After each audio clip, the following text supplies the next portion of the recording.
देखो energy band पढ़ांगे अज आपां। ये थोड़ा कन्फ्यूजिंग हुंदा, ध्यान ना समझ लियो।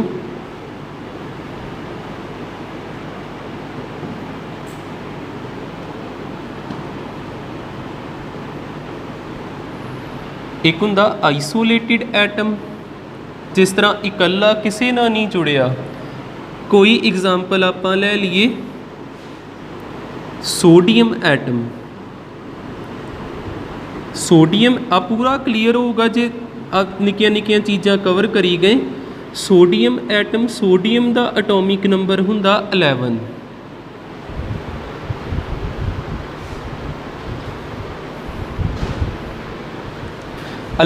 इनू किद्दां लिखी दा 1s2 2s2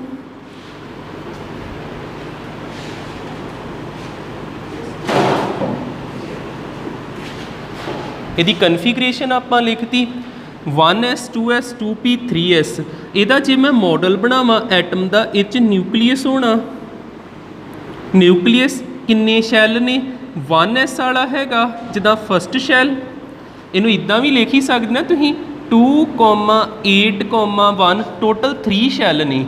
एक आ वाला शैल, दूसरा शैल ते एक वेलेंस शैल। फस्ट, सैकेंड ते थर्ड। इत्थे 2 इलैक्ट्रॉन ने, इत्थे 8 ने।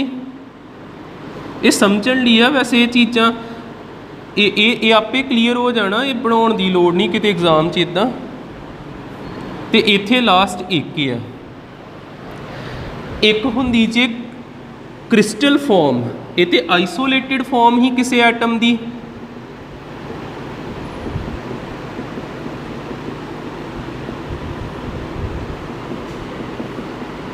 क्रिस्टल फॉर्म इस तरह की हुंदी भी आ, एक सोडियम, दूसरा सोडियम, तीसरा सोडियम, इदां करके पता नहीं किन्ने सोडियम जुड़े होणगे।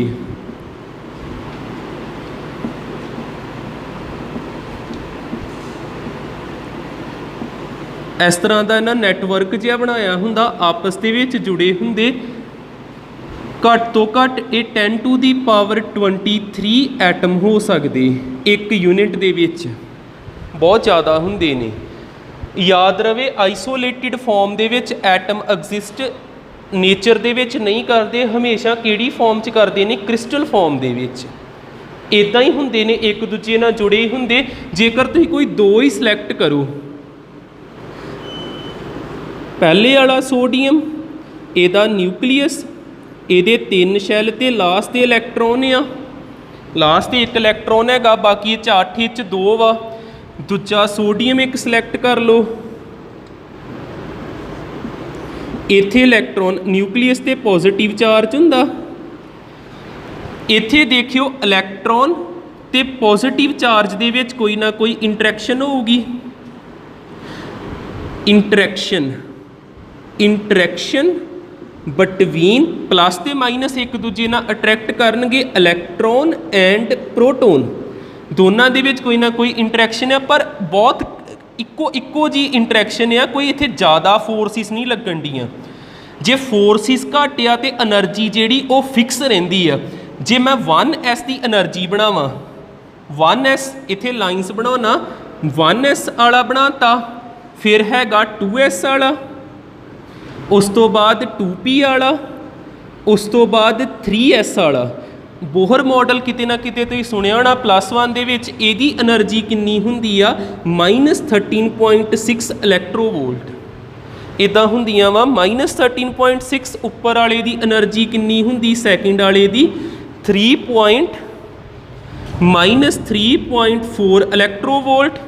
उस तो उपर वाले दी हुंदी है -1.15 इलैक्ट्रोवोल्ट।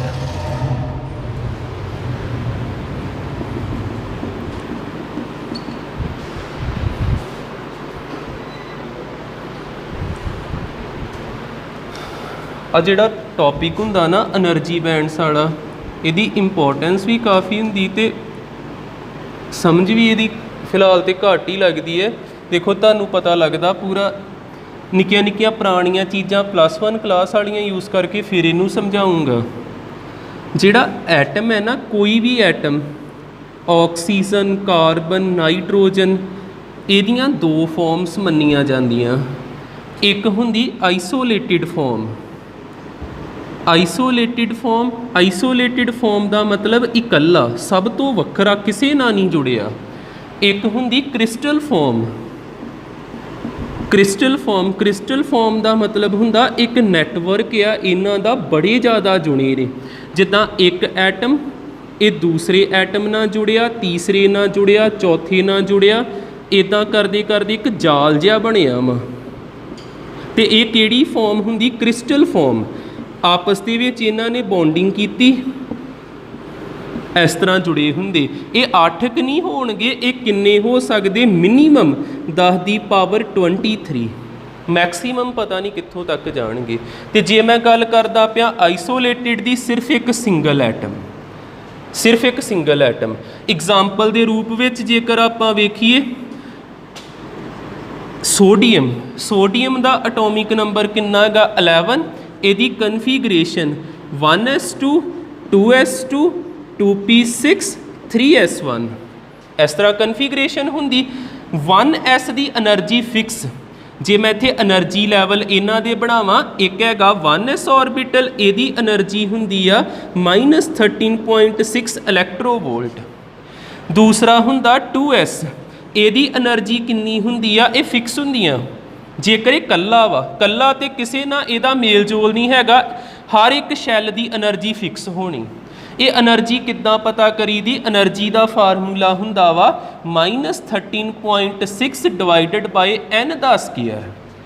जेकर तुसीं पहले दी n का मतलब प्रिंसीपल क्वांटम नंबर, जेकर तुसीं पहले की गल करते पे इत्थे 1 पर देना तो 1 ना डिवाइड करोगे सेम आना।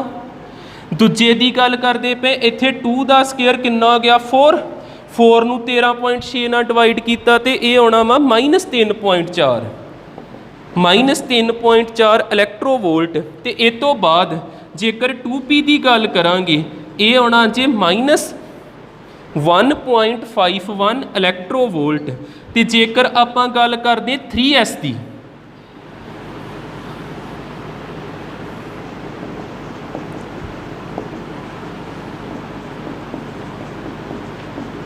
देखो लिखण ते जोर ना दिओ, मेरी इहो सलाह वा, इनू जरूर समझ लिओ।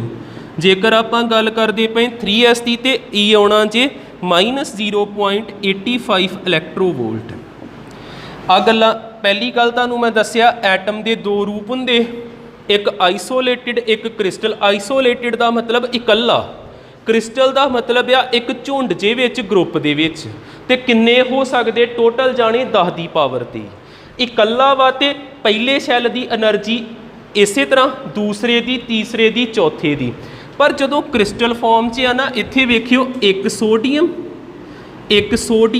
ये किसी दूजे सोडियम के लागे पिया। जेकर मैं सिर्फ 2 ही सिलैक्ट करा तो की फर्क पैंदा? सोडियम किद्दां बनाईंदा? न्यूक्लीअस, पहला शैल, दूजा शैल, तीजा शैल।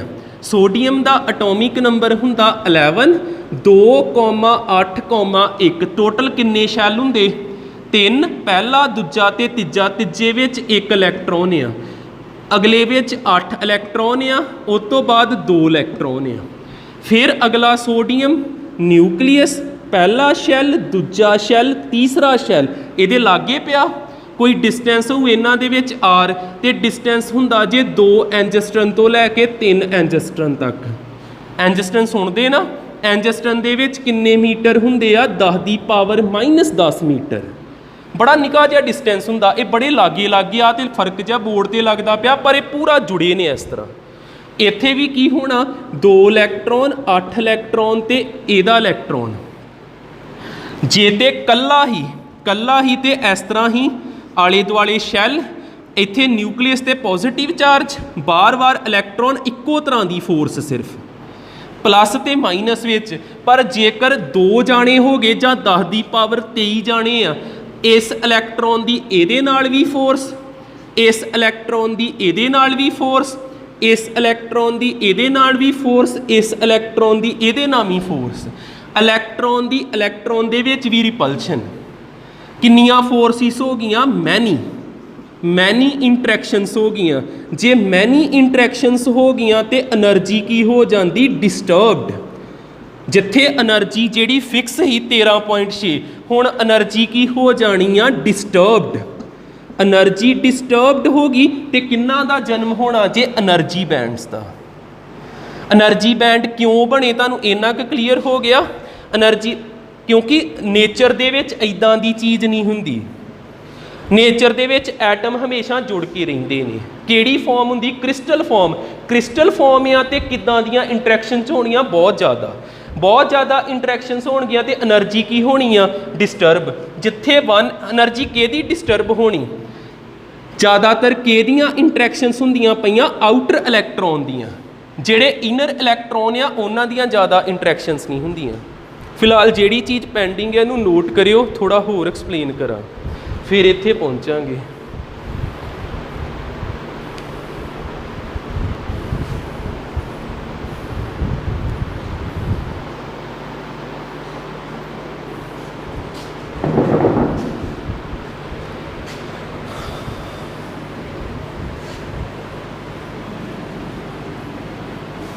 ਜੇ ਤੁਹਾਨੂੰ ਇਹ ਸਮਝ ਲੱਗ ਜੂਗੀ ਨਾ, ਤੁਸੀਂ ਲਾਸਟ 'ਤੇ ਬਸ એનર્ਜੀ ਬੈਂਡ ਦੀ ਡੈਫੀਨੇਸ਼ਨ ਹੀ ਯਾਦ ਕਰ ਲਿਓ। ਪਹਿਲੀਆਂ ਚੀਜ਼ਾਂ ਦੀ ਫਾਈਨਲ 'ਚ ਨਹੀਂ ਲੋੜ ਹੈਗੀ ਲਿਖਣ ਦੀ ਕੁਝ, ਬਸ ਇਹ ਸਮਝ ਲਈ ਆ ਸਾਡੇ।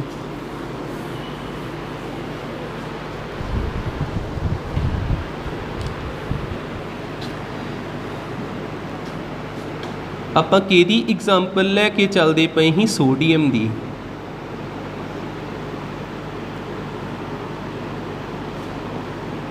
ਸੋਡੀਅਮ ਐਟਮ, ਇਹਦੀ ਆਪਾਂ ਆਈਸੋਲੇਟਿਡ ਫਾਰਮ ਲਿਖੀ ਸੀ। ਮੈਂ ਚੀਜ਼ ਰਿਪੀਟ ਨਹੀਂ ਕਰਨੀ, ਬਸ ਇੱਕ ਚੀਜ਼ ਲਿਖਣ ਦੀ ਲੋੜ ਆ। ਆਈਸੋਲੇਟਿਡ ਫਾਰਮ ਲਿਖੀ ਤੇ ਉਹਦੇ 'ਚ એનર્ਜੀਜ਼ ਕੀ ਲਿਖੀਆਂ ਸੀ? ਆਈਸੋਲੇਟਿਡ ਫਾਰਮ ਦੇ ਵਿੱਚ ਮੈਂ ਕਿਹਾ ਸੀ ਵੀ ਇੰਟਰੈਕਸ਼ਨਸ ਘੱਟ ਹੁੰਦੀਆਂ। ਨਿਊਕਲੀਅਸ ਆ ਤੇ ਇਲੈਕਟ੍ਰੋਨ ਆ, ਇੱਕੋ ਤਰ੍ਹਾਂ ਦੀ ਇੰਟਰੈਕਸ਼ਨ ਹੁੰਦੀ ਤੇ એનર્ਜੀ ਜਿਹੜੀ ਕਿਤੇ ਨਾ ਕਿਤੇ ਨੂੰ ਕਹਿੰਦਾ ਡਿਸਕਰੀਟ ਰਹਿੰਦੀ ਆ। ਡਿਸਕਰੀਟ ਦਾ ਮਤਲਬ ਹੁੰਦਾ ਫਿਕਸ ਰਹਿਣਾ, ਬਦਲਣਾ ਨਾ। ਕਿੰਨੇ ਸ਼ੈੱਲ ਹੀ ਟੋਟਲ? 3 ਸ਼ੈੱਲ ਹੀ। ਪਹਿਲੇ ਸ਼ੈੱਲ ਦੀ એનર્ਜੀ ਲਿਖੀ, ਦੂਜੇ ਸ਼ੈੱਲ ਦੀ એનર્ਜੀ ਲਿਖੀ, ਤੀਸਰੇ ਸ਼ੈੱਲ ਦੀ એનર્ਜੀ ਲਿਖੀ, ਚੌਥੇ ਟੋਟਲ 3 ਸ਼ੈੱਲ ਆ। ਜਿੱਦਾਂ 1s2 2s2 2p6 3s1 ਪਹਿਲਾ ਸ਼ੈੱਲ, ਦੂਜਾ ਸ਼ੈੱਲ ਤੇ ਤੀਜਾ ਸ਼ੈੱਲ। 1 ਵਾਲਾ ਵੱਖਰਾ, 2 ਵਾਲਾ ਵੱਖਰਾ ਤੇ 3 ਵਾਲਾ ਵੱਖਰਾ। ਆ ਕਿਹੜਾ ਹੀ? ਪਹਿਲੇ ਵਾਲਾ 1s ਵਾਲਾ, ਫਿਰ 2s ਵਾਲਾ, 2p ਵਾਲਾ ਤੇ 3s ਵਾਲਾ। એનર્ਜੀਸ ਲਿਖਤੀਆਂ ਸੀ। ਇਹ એનર્ਜੀਸ ਹੈਗੀਆਂ ਸੀ ਡਿਸਕਰੀਟ। ਹੁਣ ਮੇਨ ਚੀਜ਼ ਆਉਣੀ ਜੇ, ਜਦੋਂ ਇਹ ਕ੍ਰਿਸਟਲ ਫਾਰਮ 'ਚ ਹੀ, ਕ੍ਰਿਸਟਲ ਫਾਰਮ ਦੇ ਵਿੱਚ ਜਿਹੜੀ ਹੈਗੀ ਹੀ 1s ਦੀ એનર્ਜੀ, 1s ਦੀ એનર્ਜੀ ਉਹ ਤੇ ਰਹੀ ਡਿਸਕਰੀਟ। ਜਿਹੜੀ એનર્ਜੀ ਹੈਗੀ ਹੀ 2s ਦੀ, 2s ਦੀ ਉਹ એનર્ਜੀ ਜਿਹੜੀ ਆ ਉਹ ਪਹਿਲੀ એનર્ਜੀ ਨਾਲੋਂ ਜਾਂ ਤੇ ਵੱਧ ਜਾਣੀ ਜਾਂ એનર્ਜੀ ਘਟ ਜਾਣੀ। એનર્ਜੀ ਡਿਸਟਰਬ ਹੋ ਗਈ। ਜਿੱਦਾਂ ਪਹਿਲੀ એનર્ਜੀ ਸਿਰਫ ਇਸ ਲੈਵਲ ਤੱਕ ਆ, ਉਹ ਕਿੰਨੀ એનર્ਜੀ ਹੀ? ਮਾਈਨਸ ਕਿੰਨਾ ਲਿਖਾਇਆ ਇੱਥੇ? ਤੇ -13.6 ਇਲੈਕਟ੍ਰੋਵੋਲਟ ਹੀ। ਉੱਪਰਲੇ ਤੇ ਕਿੰਨਾ ਲਿਖਾਇਆ ਸੀ? -3.4 ਇਲੈਕਟ੍ਰੋਵੋਲਟ। ਜਾਂ ਤੇ ਜਦੋਂ ਇੱਦਾਂ ਹੋਵੇ ਨਾ, ਕ੍ਰਿਸਟਲ ਫਾਰਮ ਬਣੇ, ਕ੍ਰਿਸਟਲ ਫਾਰਮ ਦੇ ਵਿੱਚ ਫੋਰਸ ਵੱਧਦੀ। ਕ੍ਰਿਸਟਲ ਫਾਰਮ ਦੇ ਵਿੱਚ ਕੀ ਹੁੰਦਾ ਵਾ? ਸੋਡੀਅਮ ਤੇ ਸੋਡੀਅਮ ਇੱਕ ਦੂਜੇ ਨਾਲ ਇੰਟਰੈਕਟ ਹੁੰਦੇ ਆ। ਇਲੈਕਟ੍ਰੋਨ ਇਲੈਕਟ੍ਰੋਨ ਨੂੰ ਰਿਪੈਲ ਕਰਦਾ, ਇਹਦੇ ਨਾਲ ਵੀ ਇੰਟਰੈਕਟ ਹੁੰਦਾ, ਪਲੱਸ ਨਾਲ ਵੀ, ਇੱਧਰ ਵੀ ਆ ਇੰਟਰੈਕਟ ਹੁੰਦਾ ਤੇ ਪਲੱਸ ਪਲੱਸ ਨੂੰ ਧੱਕਾ ਮਾਰਦਾ। ਕਿੰਨੀਆਂ ਫੋਰਸਿਸ? એનર્ਜੀ ਕੀ ਹੁੰਦੀ? ਡਿਸਟਰਬ। ਜਾਂ ਤੇ 3.4 ਤੋਂ ਵਧੂਗੀ ਜਾਂ 3.4 ਤੋਂ ਘਟੂਗੀ। ਤੇ ਆ ਇੱਕ ਆਉਂਦਾ ਜੇ ਇਸ ਤਰ੍ਹਾਂ ਦਾ ਬੈਂਡ, ਇਹਨੂੰ ਕਹੀਦਾ એનર્ਜੀ ਲੈਵਲ ਜਾਂ એનર્ਜੀ ਬੈਂਡ। ਇੱਥੇ ਕੀ ਹੋ ਸਕਦਾ? ਜਾਂ ਤੇ ਹੋ ਸਕਦੀ -3.41, -3.401, -3.402। ਵੱਖ-ਵੱਖ ਤਰ੍ਹਾਂ ਦੀ એનર્ਜੀ ਆਊਗੀ। ਜਾਂ ਤੇ ਵੱਧ ਜੂਗੀ ਜਾਂ ਇਹਦੇ ਤੋਂ ਘਟੂਗੀ, ਹੋਰ ਘਟੂਗੀ, ਹੋਰ ਘਟੂਗੀ। ਇਸ ਤਰ੍ਹਾਂ ਕਰਕੇ ਵੱਖ-ਵੱਖ એનર્ਜੀ ਦੇ ਲੈਵਲਸ ਆਉਣੇ ਤੇ ਸਾਰਿਆਂ ਨੂੰ ਜੋੜ ਕੇ ਆਪਾਂ ਕਹਿ ਦੇਣਾ ਇਹ ਕੀ ਬਣ ਗਿਆ? Energy band. ਬੈਂਡ ਹੁੰਦਾ ਜਿਹਦੇ 'ਚ ਕਿੰਨੀਆਂ એનર્ਜੀਸ ਹੋਣ। ਇੰਨਾ ਕਲੀਅਰ ਹੁੰਦਾ। ਜੇਕਰ ਆਪਾਂ ਇਹ ਤੋਂ ਉੱਪਰਲੇ ਦੀ ਗੱਲ ਕਰੀਏ 2s ਤੋਂ ਉੱਪਰ ਕੀ ਹੈਗਾ ਹੀ 2p 2p ਦੀ એનર્ਜੀ ਕਿੰਨੀ ਹੈਗੀ ਹੀ -1.51 ਇਲੈਕਟ੍ਰੋਵੋਲਟ। ਹੁਣ ਇਹਦਾ ਬੈਂਡ ਜਿਹੜਾ ਨਾ ਇਹਦੇ ਤੋਂ ਵੱਡਾ ਆਉਣਾ ਪਹਿਲੇ ਵਾਲੇ ਤੋਂ। ਇਹਦਾ ਕਾਰਨ ਵੀ ਦੱਸਦਾ। ਇਹਦੇ ਵਿੱਚ ਵੀ ਵੱਖ-ਵੱਖ એનર્ਜੀਸ ਨੇ। ਆਹ ਲਾਈਨ ਹੋ ਸਕਦਾ ਇਹਦੇ ਤੋਂ ਵੱਡੀ ਹੋਵੇ, ਫਿਰ ਛੋਟੀ, ਫਿਰ ਛੋਟੀ, ਫਿਰ ਛੋਟੀ, ਇਸ ਤਰ੍ਹਾਂ ਘਟਦਾ ਘਟਦਾ ਇਹਦੇ ਤੋਂ ਕਿੰਨਾ ਘਟ ਸਕਦਾ। ਤੇ ਇਹ ਸਾਰੀਆਂ એનર્ਜੀਸ ਨੂੰ ਮਿਲਾ ਕੇ ਆਪਾਂ ਕੀ ਕਹਿਣਾ એનર્ਜੀ ਬੈਂਡ। એનર્ਜੀ ਬੈਂਡ ਬੋਲਾਂਗੇ। ਉਹ ਤੋਂ ਉੱਪਰਲਾ 2p ਤੋਂ ਉੱਪਰਲਾ ਕਿਹੜਾ ਹੈਗਾ ਹੀ 3s। ਤੇ 3s ਦੀ એનર્ਜੀ ਕਿੰਨੀ ਹੈਗੀ ਹੀ -0. ਕਿੰਨਾ 85 ਇਲੈਕਟ੍ਰੋਵੋਲਟ। ਤੇ ਇਹਦਾ ਜਿਹੜਾ ਬੈਂਡ ਆ ਇਹ ਸਭ ਤੋਂ ਵੱਡਾ ਬਣਨਾ। ਇਹਨਾਂ ਦੇ ਕੰਪੈਰੀਜ਼ਨ ਇਹਦੀ ਵਿਡਥ ਜ਼ਿਆਦਾ ਹੋਣੀ। ਤੇ ਇਹਦੇ ਵਿੱਚ ਵੀ ਇਸ ਤਰ੍ਹਾਂ એનર્ਜੀਸ ਆਉਣਗੀਆਂ। ਇਹਦੀ ਵਿਡਥ ਕਿੰਨੀ ਹੋਣੀ ਜੇ ਟੋਟਲ 1 ਇਲੈਕਟ੍ਰੋਵੋਲਟ ਇੰਨੀ એનર્ਜੀ ਹੋਣੀ ਜੇ ਇਹਦੀ 1 ਇਲੈਕਟ੍ਰੋਵੋਲਟ। ਆਹ ਵੱਡਾ ਕਿਉਂ ਬਣਿਆ, ਆਹ ਛੋਟਾ ਕਿਉਂ ਬਣਿਆ, ਆਹ ਹੋਰ ਛੋਟਾ, ਤੇ ਇਹਦੀ ਵਿਡਥ ਕਿਉਂ ਨਹੀਂ ਬਣੀ। ਤੁਹਾਨੂੰ ਥੋੜ੍ਹਾ ਬਹੁਤ ਉਹ ਕਲੀਅਰ ਹੁੰਦਾ। ਹੁਣ ਇਹ ਵੱਡੇ ਛੋਟੇ ਕਿਉਂ ਬਣਦੇ ਪਏ ਇਹ ਵੀ ਦੇਖਿਓ। ਜਿੱਦਾਂ ਨਿਊਕਲੀਅਸ ਆ, ਪਹਿਲਾ ਸ਼ੈੱਲ ਕਿਹੜਾ 1s, ਫਿਰ ਦੂਜਾ ਸ਼ੈੱਲ 2s 2p ਵਾਲਾ, ਫਿਰ 3s ਵਾਲਾ, ਲਾਗੇ ਇੱਕ ਹੋਰ ਸੋਡੀਅਮ, ਪਹਿਲਾ ਦੂਜਾ ਤੇ ਤੀਜਾ। ਜਿਹੜਾ ਤੇ ਹੁੰਦਾ ਇਨਰ ਇਲੈਕਟ੍ਰੋਨ, ਇਹ ਇੱਦਾਂ ਇੰਟਰੈਕਸ਼ਨ ਨਹੀਂ ਕਰ ਸਕਦਾ ਵੀ ਇਹ ਇੱਧਰ ਵੀ ਕਰੇ ਤੇ ਇੱਥੋਂ ਤੱਕ ਵੀ ਪਹੁੰਚ ਸਕੇ। ਇਹਦੇ ਕੋਲ ਪਹੁੰਚਿਆ ਹੀ ਨਹੀਂ ਜਾਂਦਾ। ਫਿਰ ਇਹਦੀ ਇੱਕੋ ਨਾ ਇੰਟਰੈਕਸ਼ਨ ਰਹਿੰਦੀ ਆ ਆਪਣੇ ਨਿਊਕਲੀਅਸ ਦੇ ਨਾਲ। ਤੇ ਇੱਕੋ ਨਾ ਇੰਟਰੈਕਸ਼ਨ ਹੋਵੇ ਤੇ ਡਿਸਕਰੀਟ એનર્ਜੀ ਬਣਦੀ। ਇਹਨੂੰ ਮੈਂ ਕਿਹੜਾ ਵਰਡ ਬੋਲਦਾ ਪਿਆ, ਡਿਸਕਰੀਟ એનર્ਜੀ। ਇਹ ਲਾਈਨ ਜਿਹੜੀ ਆ 13.6 ਦੀ ਰਹਿਣੀ, ਨਾ ਵਧਣੀ ਨਾ ਘਟਣੀ। ਤੇ ਜੇਕਰ ਆਪਾਂ ਥੋੜਾ ਐਂਡ ਵਾਲਾ ਵੇਖ ਲਈਏ, ਐਂਡ ਵਾਲਾ ਜਿਹੜਾ ਹੁੰਦਾ ਨਾ, ਜਿਹੜਾ ਬਾਹਰ ਵਾਰ ਆ, ਇਹ ਇੱਧਰ ਵੀ ਟੱਕਰਾਂ ਮਾਰਦਾ, ਇੱਧਰ ਵੀ ਜਾਂਦਾ, ਇੱਧਰ ਆਪਣੇ ਵੱਲ ਵੀ ਆਉਂਦਾ। ਠੀਕ ਹੈ। ਇਹਦਾ ਬਾਹਰ ਵਾਲਾ ਵੀ ਇੱਧਰ ਜਾਊਗਾ, ਇੱਧਰ ਵੀ ਜਾਊਗਾ ਤੇ ਇੱਧਰ ਵੀ ਇੰਟਰੈਕਟ ਕਰੂਗਾ। ਬਾਹਰ ਵਾਲਾ ਜਿਹੜਾ ਵਾ ਇਹ ਬੜਿਆ ਨਾ ਇਹਨੇ ਪੰਗੇ ਲਏ ਹੁੰਦੇ, ਫਿਰ ਇਹਦਾ ਆ ਬੈਂਡ ਜਿਹੜਾ ਬਹੁਤ ਵੱਡਾ ਬਣਦਾ। ਇਹ ਕਲੀਅਰ ਹੋ ਗਿਆ। ਤੇ ਜਿਹੜਾ ਇਹ ਤੋਂ ਹੇਠ ਵਾਲਾ ਉਹਨੇ ਵੀ ਥੋੜੀ ਕੁ ਇੰਟਰੈਕਸ਼ਨ ਕਰਨੀ, ਉਹਦਾ ਥੋੜੀ ਕੁ ਵਿਡਥ ਉਹਦੀ ਹੋਰ ਘਟ ਗਈ, ਉਹਦੀ ਸਭ ਤੋਂ ਘੱਟ ਆ ਗਈ। ਬੈਂਡ ਕਿਹਨੂੰ ਕਹਿੰਦੇ, ਬੈਂਡ ਉਹਨੂੰ ਕਹਿੰਦੇ ਜਿਹਦੇ 'ਚ ਵੱਖ-ਵੱਖ ਤਰ੍ਹਾਂ ਦੀਆਂ એનર્ਜੀਸ ਹੋਣ। ਜੇ ਮੈਂ ਕਹਾਂ ਵੇਵਲੈਂਥ ਬੈਂਡ, ਵੇਵਲੈਂਥ ਬੈਂਡ ਹੁੰਦਾ, ਫਰੀਕੁਐਂਸੀ ਬੈਂਡ ਹੁੰਦਾ, ਤੇ ਇੱਥੇ ਕਿਹੜਾ ਆਪਾਂ ਬਣਾਤਾ એનર્ਜੀ ਬੈਂਡ। ਇਹਦੇ 'ਚ ਆ ਵੀ એનર્ਜੀ ਆ, ਆ ਵੀ એનર્ਜੀ, ਆ ਵੀ એનર્ਜੀ, ਸਾਰਿਆਂ ਦਾ ਇਕੱਠ ਜਿਹੜਾ ਉਹਨੂੰ ਬੈਂਡ ਬੋਲਾਂਗੇ ਆਪਾਂ। ਲੱਗਦਾ ਪਤਾ ਨਾ? ਠੀਕ ਹੈ, ਕਰੋ ਨੋਟ ਜਿੰਨਾ ਰਹਿੰਦਾ, ਫਿਰ ਇਹਨਾਂ ਬਾਰੇ ਲਿਖੀਏ ਥੋੜ੍ਹਾ ਥੋੜ੍ਹਾ।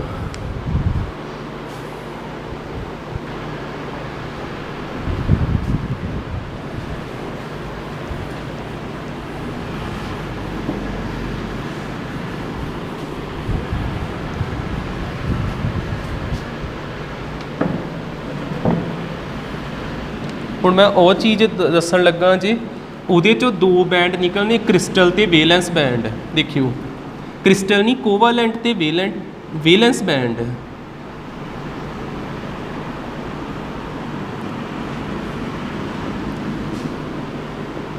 ਇੱਥੇ ਮੈਂ ਕਿਹੜਾ ਵਰਡ ਵਰਤ ਲਿਆ, 1 ਮੋਲ ਆਫ ਸੋਡੀਅਮ। 1 ਮੋਲ ਦੇ ਵਿੱਚ ਕਿੰਨੇ ਐਟਮ ਹੁੰਦੇ? ਛੋਟੀਆਂ ਛੋਟੀਆਂ ਗੱਲਾਂ ਦੇ ਹੁਣ ਜਵਾਬ ਦੇ ਦਿਆ ਕਰੋ। 1 ਮੋਲ ਦੇ ਵਿੱਚ 6.022 × 10⁻23 ਐਟਮ ਹੁੰਦੇ। ਇੰਨੇ ਹੁੰਦੇ ਨਾ ਐਵੋਗੈਡਰੋ ਨੰਬਰ ਜਿਹੜਾ ਹੁੰਦਾ। ਹੁਣ ਆਪਾਂ ਲਾਸਟ ਵਾਲਾ ਜਿਹੜਾ ਬਣਾਇਆ ਸੀ 3s ਜਿਹੜਾ ਵਾ ਇਹਦੀ એનર્ਜੀ ਜਿਹੜੀ ਡਿਸਕਰੀਟ ਨਹੀਂ ਰਹੀ, ਜਾਂ ਤੇ ਵੱਧ ਗਈ ਜਾਂ ਘਟ ਗਈ। ਇੱਥੇ ਕਿੰਨੀਆਂ ਲਾਈਨਸ ਆ ਸਕਦੀਆਂ? ਆ ਜਿਹੜੀਆਂ ਲਾਈਨਸ ਮੈਂ ਬਣਾਉਣਾ ਪਿਆ ਇਹ ਟੋਟਲ ਕਿੰਨੀਆਂ ਹੋਣਗੀਆਂ? ਇਹ ਜਿੰਨੇ ਐਟਮ ਓਨੀਆਂ ਲਾਈਨਸ। ਕਿੰਨੇ ਐਟਮ ਨੇ ਟੋਟਲ? 6 × 10⁻23। ਕੱਲਾ ਇਹੋ ਯਾਦ ਰੱਖੋ, ਕਿੰਨੇ ਐਟਮ ਨੇ ਟੋਟਲ? ਇੱਥੇ 10⁻23 ਐਟਮ, 10⁻23 ਐਟਮ। ਤੇ ਫਿਰ ਆ ਲਾਈਨਾਂ ਵੀ ਕਿੰਨੀਆਂ ਹੋਣੀਆਂ? 10⁻23 ਲਾਈਨਸ ਹੋਣਗੀਆਂ એનર્ਜੀ ਵਾਲੀਆਂ ਜਿਹੜੀਆਂ। ठीक है। तो ये टोटल एदी विड्थ किन्नी हैगी ही इस एनर्जी गैप की 1 इलैक्ट्रोवोल्ट। 1 इलैक्ट्रोवोल्ट फिर एक लाइन तो दूजी लाइन दे विच विड्थ किन्नी हो सकती, दसो हाँ दिमाग ला के। टोटल विड्थ किन्नी 1 इलैक्ट्रोवोल्ट, तो 2 लाइनस दे विच विड्थ किन्नी हो सकती,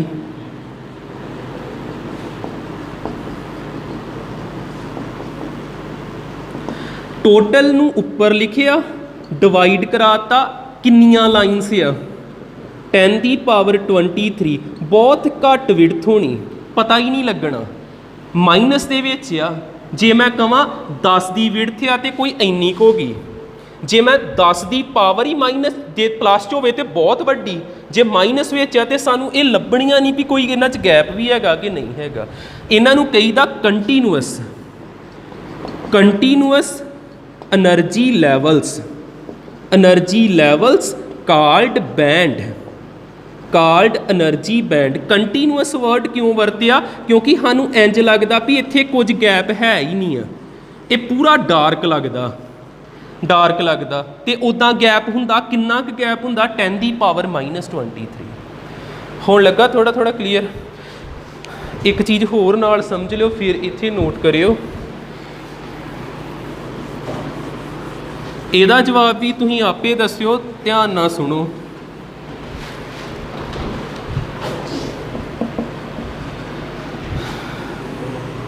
इत्थे मैं लास्ट ते केड़ा बनाउण दिया 3s, 3s ते 3s दे विच किन्ने इलैक्ट्रॉन आ, जे सोडियम की गल करां तो 3s दे विच इक्को इलैक्ट्रॉन, इक्को इलैक्ट्रॉन है ना। जे एक एटम की गल करां, जे किन्ने एटम की गल करां फिर तो बड़े इलैक्ट्रॉन होणगे। आ लास्ट वाला सिर्फ मैं बैंड बनाया जी, ये 2 पार्ट कर दिन्ने, एक पार्ट रह जाना हेठां ते एक पार्ट हैगा जे इहदा उपर। इनू मैं आ जिहड़ी चीज़ इनू डिवाइड करता, जिहड़ा इलैक्ट्रॉन आ ये तो मैं एक की गल करन दिया, पर इत्थे इलैक्ट्रॉन किन्ने होणगे 10 की 6.022 इंटू 10 की पावर 23 इलैक्ट्रॉन। जिन्ने एटम उन्ने इलैक्ट्रॉन होने, इस तो वध भी सकते। हुण ये इलैक्ट्रॉन कित्थे रहणगे, उपर रहणगे कि हेठां रहणगे, कित्थे रह सकते दोनों दे विचों। जिद्दां इस जगह ते एनर्जी हैगी आ -0 पॉइंट किन्नी ही 50 85 इन्ने इलैक्ट्रोवोल्ट, इन्नी एनर्जी आ। जे मैं इहदे तो थल्ले आवां, आ हैगा लो एनर्जी, लो एनर्जी हेठां नूं एनर्जी घट ही होनी, लो एनर्जी। जे मैं इहदे तो उपर जावां, ये किहड़ी एनर्जी हुंदी, हाई एनर्जी। तो कोई भी चीज़ कित्थे खुश रहिंदी, लो एनर्जी विच कि हाई एनर्जी च, low energy which. Low energy stable state हुंदी आ, इलैक्ट्रॉन फिर कित्थे रहने आ, लो एनर्जी विच। ते जिहदे विच इलैक्ट्रॉन हुंदे आ उस बैंड नूं आपां की कहीदा, वेलेंस बैंड। ते जिथे इलैक्ट्रॉन नहीं हुंदे उस पोर्शन नूं आपां की कहीदा, कंडक्शन बैंड। हुण पता लग गया, पहलों तुहानूं मैं समझाया बैंड की हुंदा। बैंड दीयां किन्नियां टाइप्स हुंदियां, 2, एक वेलेंस बैंड, एक किहड़ा हुंदा कंडक्शन बैंड। जिथे इलैक्ट्रॉन हुंदे आ वाले वेलेंस इलैक्ट्रॉन जिस बैंड विच होणगे उहनूं वेलेंस बैंड कहना, जिहदे विच नहीं होणगे उहनूं कंडक्शन बैंड कहना। ठीक है, हुण इन्हां क नोट करो। लास्ट ते हुण आपां इन्हां दी डेफिनेशन लिखदे, वेलेंस बैंड ते कंडक्शन बैंड की हुंदा। बस इनू हुण खत्म ही करना आपां। इन्हां दी डेफिनेशन लिख लीए, वेलेंस बैंड, कंडक्शन बैंड की हुंदा।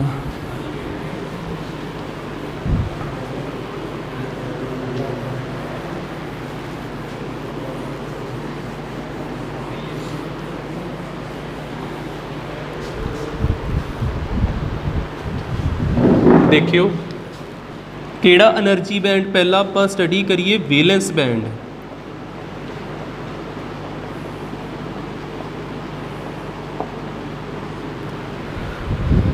एक एक्सिस बनाइए जिहदे ते लिखिए एनर्जी, सब तो हेठां केड़ा बैंड हुंदा, वेलेंस बैंड, वेलेंस बैंड। ਤੇ ਇਹਦੇ ਤੋਂ ਉੱਪਰ ਕਿਹੜਾ ਬੈਂਡ ਹੁੰਦਾ ਕੰਡਕਸ਼ਨ ਬੈਂਡ। ਕੰਡਕਸ਼ਨ ਬੈਂਡ ਤੇ ਜਿਹੜਾ ਇਹਨਾਂ ਦੇ ਵਿੱਚ ਗੈਪ ਹੁੰਦਾ ਇਹਨੂੰ ਆਪਾਂ ਕਹੀਦਾ ਈਜੀ। ਈਜੀ ਇਹ ਹੁੰਦਾ ਫੋਰਬਿਡਨ એનર્ਜੀ ਗੈਪ, FE ਤੇ G। Forbidden energy gap. Valence band ਬਾਰੇ ਪਹਿਲੋਂ ਲਿਖੀਏ। ਇਹ ਹੁੰਦੇ ਜੇ valence electron. Band contain valence electron called valence band। ਦੱਸੋ ਇਹ ਗੱਲ ਕਲੀਅਰ ਹੋ ਗਈ। ਜਿਹਦੇ ਵਿੱਚ ਵੈਲੈਂਸ ਇਲੈਕਟ੍ਰੋਨ ਹੁੰਦੇ ਨੇ ਉਹਨੂੰ ਕਿਹੜਾ ਬੈਂਡ ਕਹੀਦਾ ਆਪਾਂ, ਵੈਲੈਂਸ ਬੈਂਡ ਕਹੀਦਾ। ਤੇ ਨੋਟ ਦੇ ਅੰਡਰ ਦੇਖਿਓ ਇਹ ਜਿਹੜੇ ਵੈਲੈਂਸ ਇਲੈਕਟ੍ਰੋਨ ਆ ਇਹ ਕੰਡਕਸ਼ਨ ਨਹੀਂ ਕਰਦੇ। ਇਲੈਕਟ੍ਰੋਨ ਬਿਜਲੀ ਕੰਡਕਟ ਕਰਦਾ ਨਾ, ਇਲੈਕਟ੍ਰੋਨ ਦੌੜਦੇ ਤਾਂ ਹੀ ਤੇ ਕਰੰਟ ਪੈਦਾ ਹੁੰਦਾ ਨਾ। ਇਹ ਇਲੈਕਟ੍ਰੋਨ ਦਾ ਕੰਮ ਆ ਸਿਰਫ ਸ਼ੇਅਰਿੰਗ ਕਰਨਾ।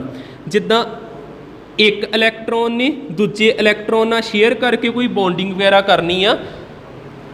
ਇਲੈਕਟ੍ਰੋਨ ਇਨ ਵੈਲੈਂਸ ਬੈਂਡ